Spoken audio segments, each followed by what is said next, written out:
Amigos, retornamos por aquí nuevamente, como les decía, ya conmigo aquí en el estudio, Luis José Chávez. Luis, mi querido, ¿cómo te sientes, hermano? Muy bien, muy bien, muy bien. Hemos sobrevivido y es para adelante que vamos. Eso Alguien es. dijo así, ¿no? Sí. Pero sí. No, y es para adelante, entonces lo que hay que sumarle que es para adelante que vamos, pero sin mirar para atrás.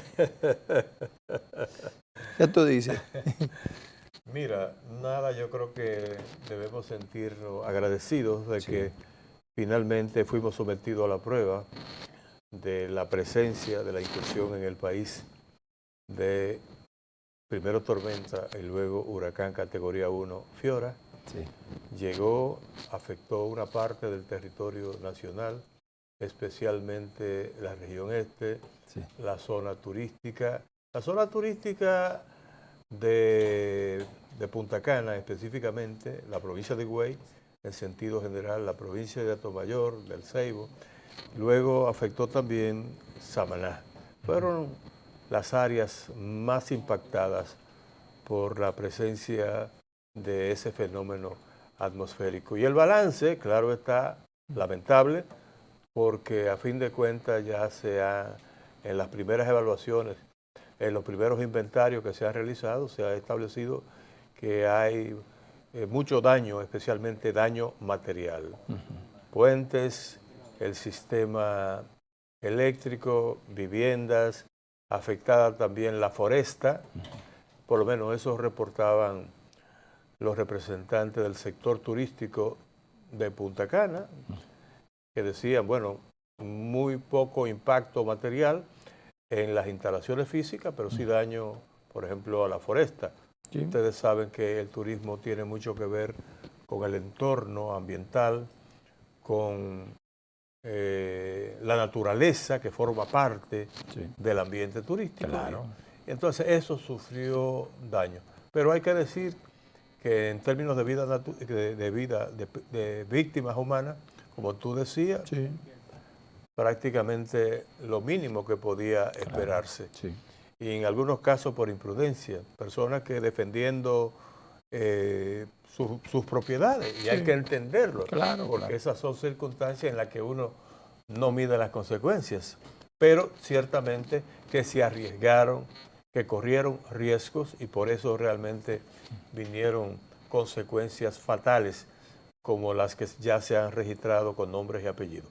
Claro, pero de todos modos, yo creo que hay que sentirse no complacido, pero sí agradecido de la rápida respuesta de las instituciones públicas, del propio presidente Abinader, que inclusive interrumpió su agenda internacional, iba a participar en un importante encuentro de las Naciones Unidas en Estados Unidos y decidió realmente pues suspender su participación en esa actividad que se iba a celebrar en la ciudad de Nueva York, para quedarse en el país, evaluar directamente junto a los funcionarios el impacto, los daños ocasionados por el paso del huracán y disponer las medidas correspondientes. Cualquiera diría, pero bueno, el presidente tiene ministro de Agricultura, tiene ministro de Economía, de Medio Ambiente, tiene funcionarios y tiene representantes ministeriales vinculados a todas las áreas impactadas y que deben generar respuesta. Pero yo sé, o entiendo, o prefiero entender por qué el presidente se queda realmente atendiendo directa y personalmente la situación generada por el paso de Fiona. Y es que el presidente sabe que con una orquesta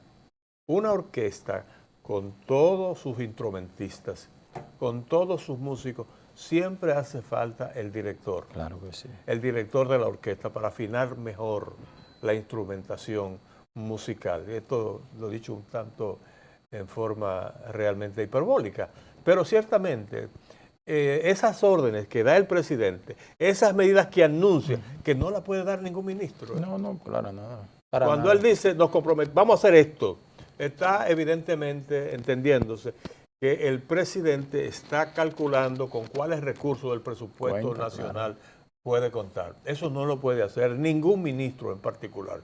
ahí estaba el ministro de Vivienda y Edificación. Esas cosas no las puede hacer un ministro.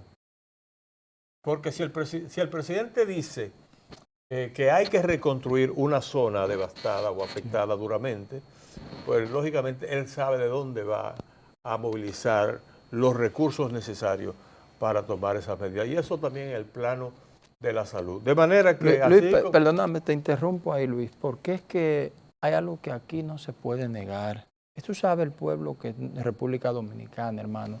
No es lo mismo para cualquier ciudadano ver la figura del presidente llegar a palpar de primera mano su realidad luego del paso de una tormenta que cualquier funcionario, Luis. Entonces, yo soy, óigame, yo como usted quiera valorarlo, ponderarlo, pero yo soy partícipe de que ese es el papel de un presidente que fue el pueblo que lo escogió, ¿tú sabías? Quizás no sea rigurosamente el papel que debe asumir un presidente en circunstancias como esa, pero en la práctica, en la tradición, se puede justamente entender que la presencia del presidente frente al problema y la capacidad que tiene para responder, para articular respuestas acción y medidas que muchas veces involucran a diferentes entes. Sí. Es decir, el presidente puede disponer, por ejemplo, que la respuesta a los daños ocasionados en una comunidad involucre al Ministerio de Agricultura, al Ministerio de Medio Ambiente, al Ministerio de Hacienda, al Ministerio de Salud, al Ministerio, es decir, a todas las instituciones concernidas. Eso no lo puede hacer ningún ministro. No, un ministro puede decir, no, yo me encargo de esto. Ajá. Y después y el resto de las demás instituciones que necesitan complementar para llevar a cabo la acción. Eso es clave. Y el presidente, sin duda alguna, está poniendo en primer plano el factor humano. Luis, pregúntale a Barack Obama cuando Katrina, cómo él fue al lugar de los hechos y lo que hizo Donald Trump en su gestión y lo que ha hecho el presidente Joe Biden también. Eso ni ante siquiera fenómenos. Debería explicarse ni justificarse. Pero aquí yo he escuchado gente que diciendo, ¿por qué? Porque el presidente que tenía que estar allá, porque él ya es el que ha puesto en agenda unos temas importantes que afectan al país, como el problema haitiano. Bueno, sí, pero la República Dominicana todavía es más importante. Pero bueno, pero es la realidad de su pueblo, hermano. O sea, pero eso, sí que, es verdad, eso que te dicen eso, el presidente se va mañana y son los primeros que te salen a decir, mira, abandonó el país en medio de una situación y como está el pueblo aquí, ¿sabía? Sí.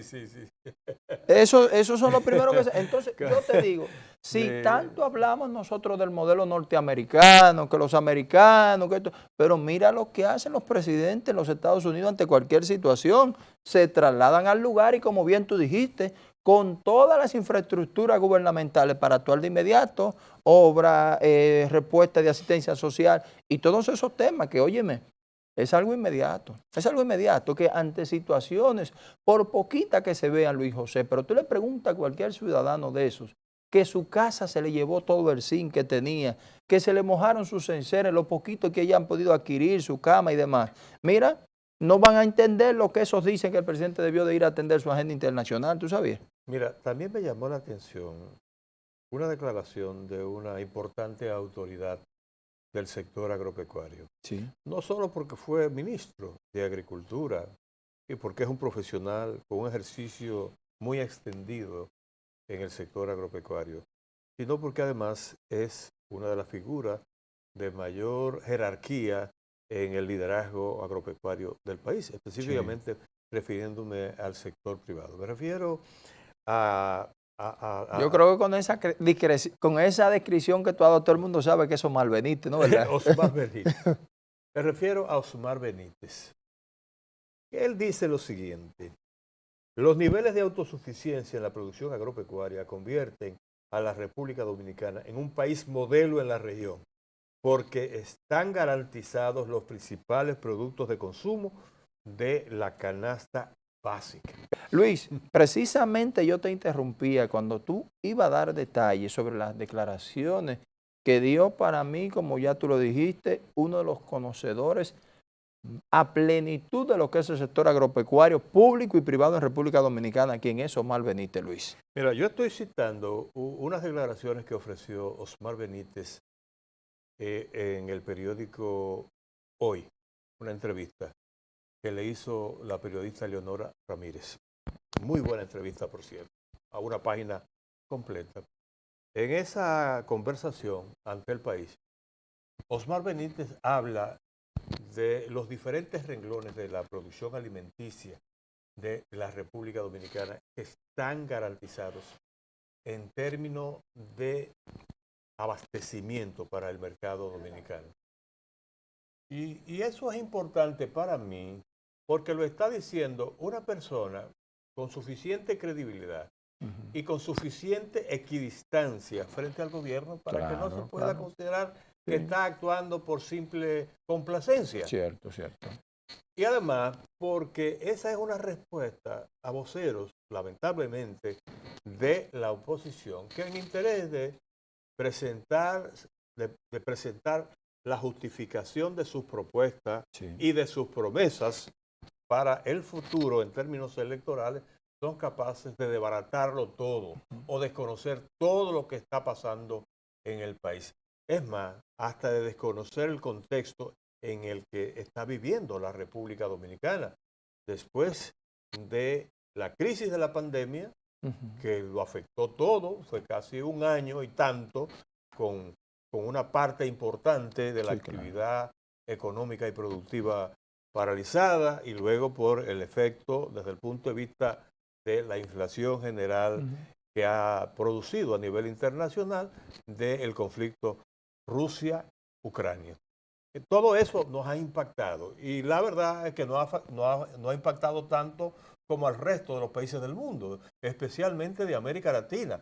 Cuando tú examinas la situación de otros países, de Brasil, de Argentina, de Ecuador, de Perú, de Colombia, de Chile, en fin, te vas a dar cuenta que en esos países se ha disparado la inflación. Claro. Es decir, ha habido un escalamiento en los precios en la medida en que han sido afectados por los mismos factores que nos han afectado a nosotros. Es decir, los insumos importados, los fletes también, que son parte importante en los costos de los productos importados, y una serie de condiciones que nosotros y los países de esta región no controlan. Entonces, pero sin embargo, cuando tú examinas los informes internacionales, te das cuenta que la República Dominicana es uno de los países de la región que ha logrado los mejores resultados en el control de la inflación. Es más, la República Dominicana, después que en algún momento estuvo en unos niveles relativamente altos, ahora mismo está por debajo del promedio del nivel inflacionario de América Latina.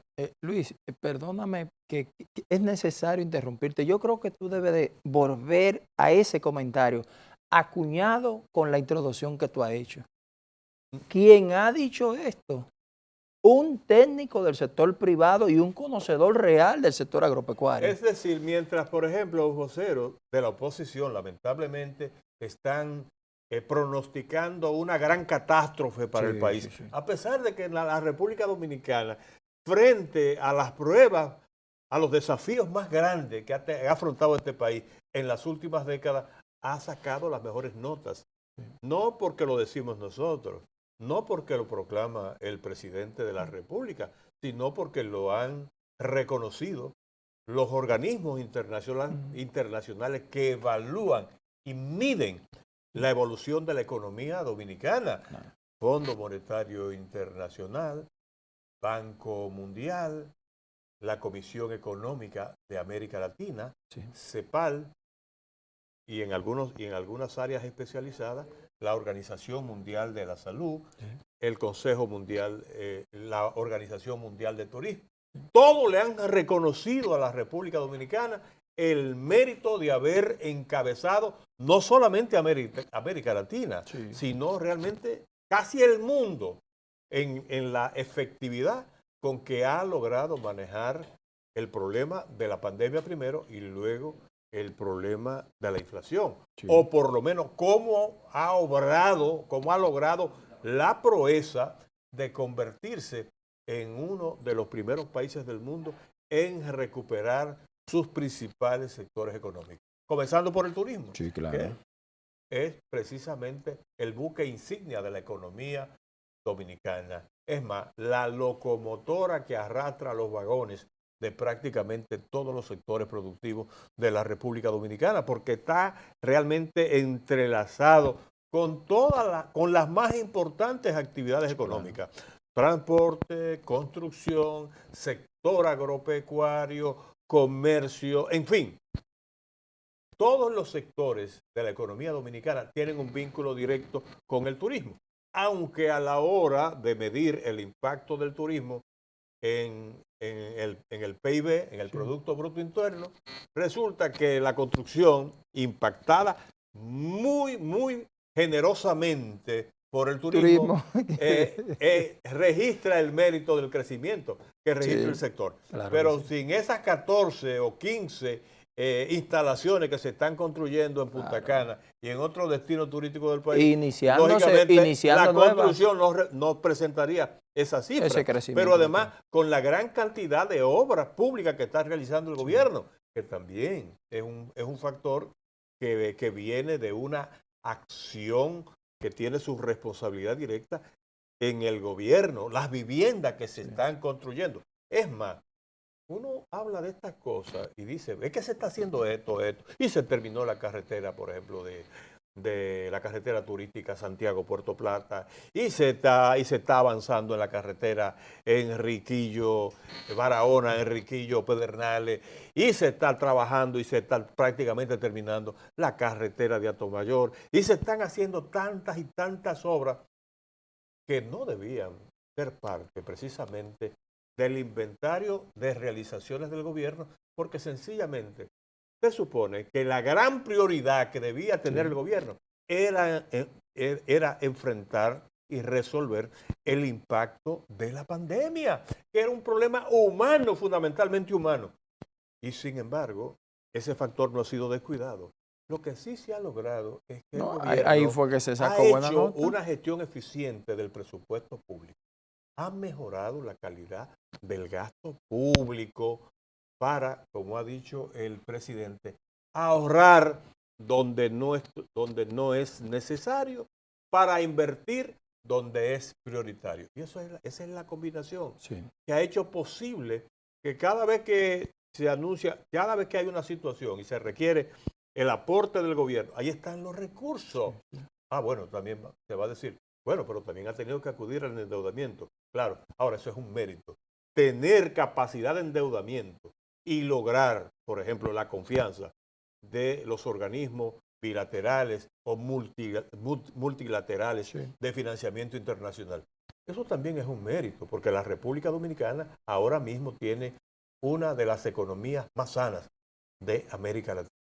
Fíjate que precisamente en ese sentido, hoy el gobernador del Banco Central estuvo recibiendo una misión de los organismos internacionales a manera de cómo marcha todo eso y la confianza que se ha demostrado en este sentido, Luis, que eso es muy importante, ¿sabías? Mira, y es muy importante, sobre todo, que los dominicanos que le dan seguimiento, si se quiere, con la mejor intención y el más legítimo interés a la problemática económica, hagan un esfuerzo para mejorar la lectura de las informaciones que emiten algunos entes públicos, algunas figuras.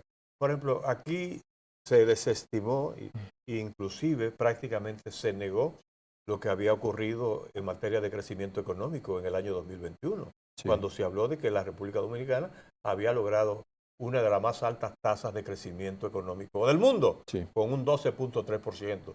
Y se dijo también que este país iba a pasar por una hambruna, porque prácticamente no se contaba, no se había atendido el sector agropecuario. Y se estaban diciendo tantas cosas que presentaban y proyectaban un panorama tan sombrío que uno decía, pero ¿cómo es posible? Si lo que está pasando en el país está a la vista de todos nosotros y está a la vista del mundo, reconocido por instancias internacionales que no tienen ninguna sospecha de parcialidad o de interés en transformar o en adulterar la realidad que vive la República Dominicana. Yo vuelvo al punto inicial de tu conversación en este segundo bloque, Luis José. Lo que ha dicho un técnico privado y un conocedor a plenitud de este sector, ¿tú sabías? Estamos hablando de una persona que te habla de producción animal, porcina, vacuna, que te habla de producción arrocera. Recuérdate que es un experto en producción de arroz. Sí, claro. Y ni decir en plátanos. Y óyeme, y a todo nivel que tú para Omar Benítez demuestra su capacidad. Entonces, si queremos venir un poquito atrás, fue ministro en los últimos años de gestión del pasado presidente Danilo Medina. Sí, pero es un técnico y además es un dominicano que respeta al país. Eso porque el que le dice una mentira al país para venderle una ilusión, yo no creo que sea una persona honesta y respetable.